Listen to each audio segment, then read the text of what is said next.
Then if we're looking at things like, say, terror laws, right? Anti-terror laws. Now, something like an anti-terror law, admittedly, this government has been harder on identifying sources of terrorism across the country. Okay.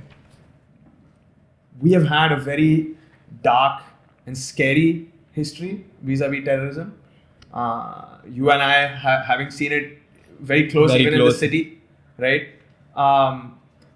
And it is real enough of a problem that as recently as last month, senior Islamic State operatives have been caught out by the National Investigation Agency in Assam, right? So this is not it's a non-problem and we are just going on this witch hunt. No, there's a very real threat of terrorism of all kinds that this country faces, especially when borders are porous and information is fast flowing and unchecked. You can go from a stable situation to a situation that's destabilized very quickly. You can maybe say that they're a bit harder than they need to be, but I would leave that opinion to experts. I think many years from now, someone from the National Investigative Agency is going to release a book, and you'll see how much they've done just to ensure that Indians sleep well at night. I'm sure we don't even know the kind of threats that they're having to eliminate, the kind of cells that are popping up across this country day in, day out. So people aren't seeing any terror attacks reported in the news. So Right. they are reacting saying, Arey, why are we doing so much to combat terror? Maybe you aren't seeing terror attacks in the news because we are doing so much to combat terror. Yeah, exactly.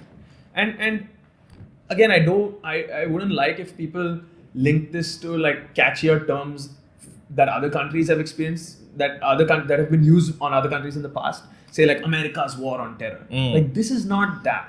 This is a very different, insidious type of informational, local level terrorism that can take place, and it's one that you unfortunately have to nip in the bud, and it's something that will never go. By the way, I truly think that you're not going to have a world that is entirely free of terrorism. Probably a natural part of any type of bordered nation Yeah, is that exactly. people will try to infiltrate. And for me, again, for me the point is, whether we have very strict anti-terror laws or not is an argument that we can have, but whether this is an argument that supports the author's argument that we are creeping into authoritarianism because of anti-terror laws, I don't think that stands